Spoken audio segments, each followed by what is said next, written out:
Assalamualaikum dan salam sejahtera. Saya Cikgu Razia Masura.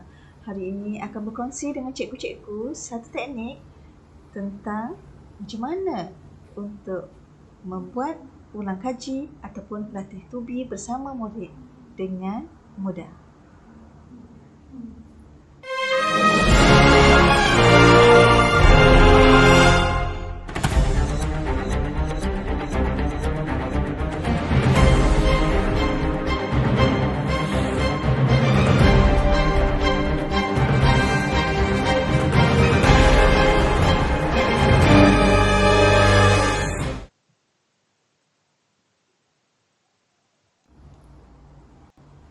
Apa dia teknik?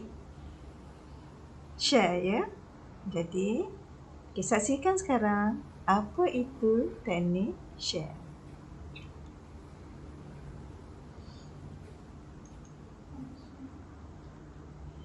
Okey. Teknik share adalah satu teknik yang saya telah aplikasikan dalam waktu PDP saya dan saya rasakan ianya amat sesuai dan berkesan. Dan saya terfikir apalah salahnya berkongsi teknik ini dengan cikgu-cikgu semua.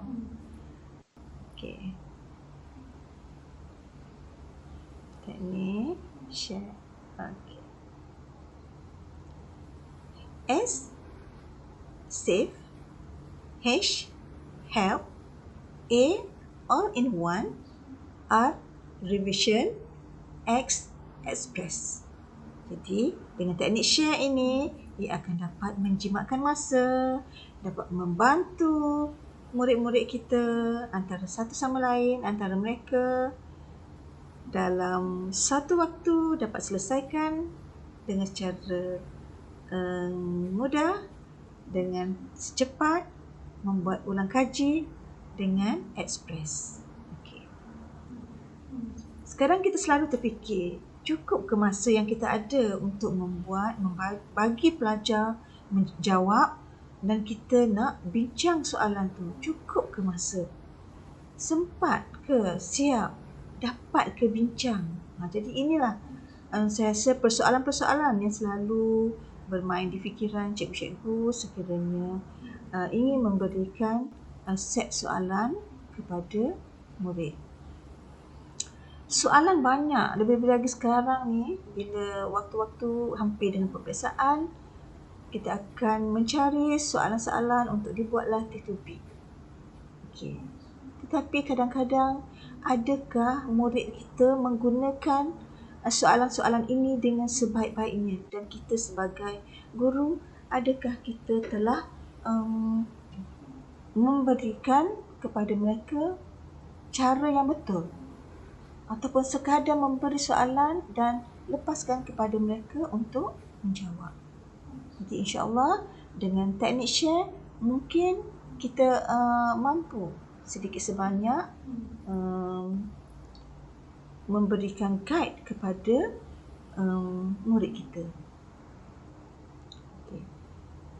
Apa yang kita nak daripada murid sebenarnya? Kita kena fikirkan apa yang kita nak daripada murid. Adakah kita nak mereka menjawab dengan betul, bukan hanya meneka? Adakah kita nak mereka mencari jawapan? Adakah kita nak mereka menjawab tanpa melihat kepada buku? Hanya cikgu saja yang dapat menjawabnya. Kalau kita menggunakan teknik share, langkah yang pertama, agihkan kertas soalan kepada murid. Kita bagi satu set sahaja kepada murid, dan pastikan bersama mereka ada buku teks dan juga ada highlighter ataupun sebarang alat untuk menanda ataupun membuat garis. Langkah yang kedua, nomborkan murid mengikut nombor soalan sehingga habis. Contohnya sekiranya dalam soalan kita ada 40 soalan, kita ada 20 murid. Jadi kita nomborkan 1, 2 sehinggalah 20 dan pergi semula kepada murid yang pertama dengan nombor 21 dan seterusnya sehingga habis.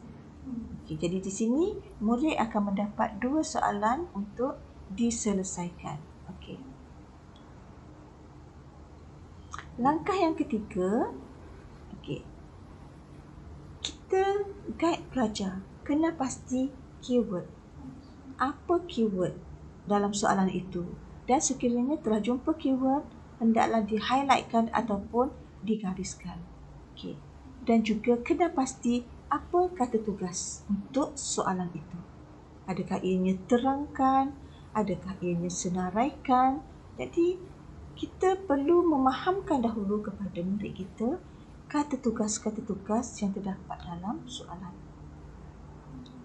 Langkah yang keempat, kita highlightkan keyword dan kata tugas yang telah dijumpai. Highlightkan. Langkah yang keempat, okey. Inilah sebenarnya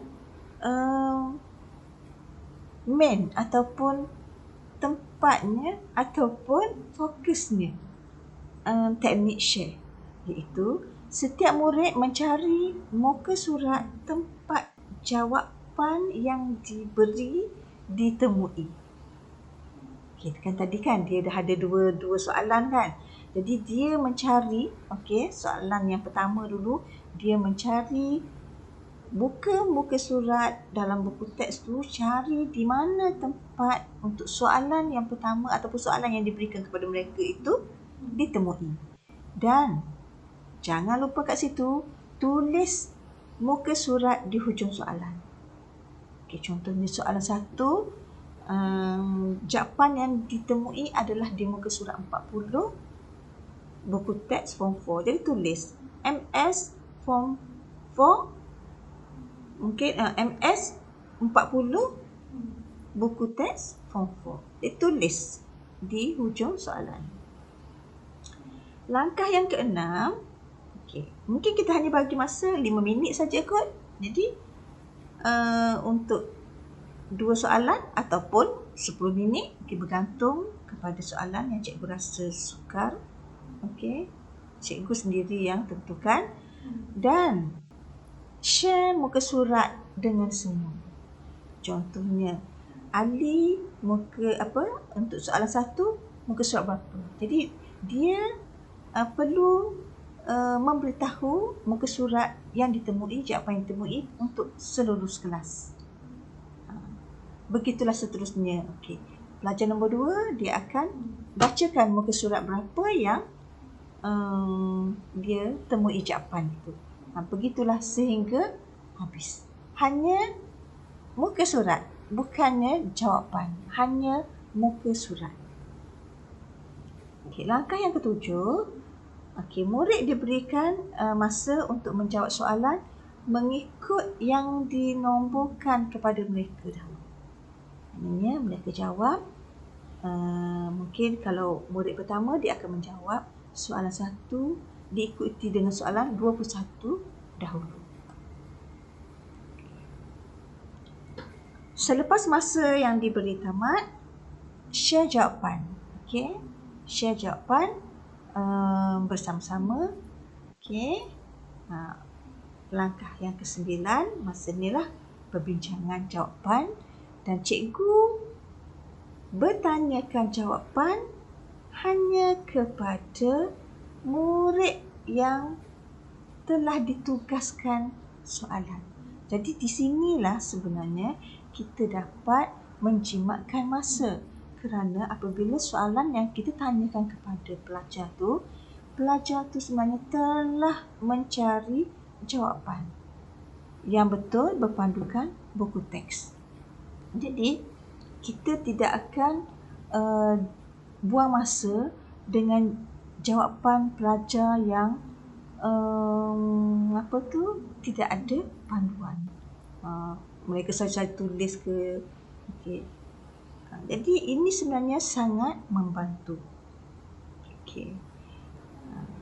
Dan saya rasa inilah satu teknik, walaupun mungkin nampak macam mudah, tetapi sebenarnya teknik share ini dia dapat memberikan impak yang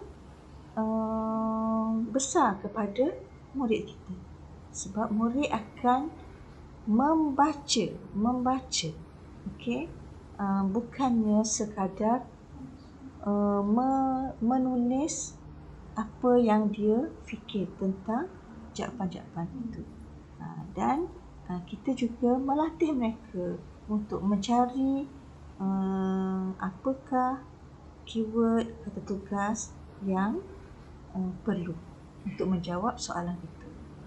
Jadi, saya rasa itu sajalah perkongsian saya untuk hari ini, dan sekiranya teknik ini bermanfaat, bolehlah share teknik ini dengan cikgu-cikgu yang lain. Okey, itu saja dari saya. Jumpa lagi.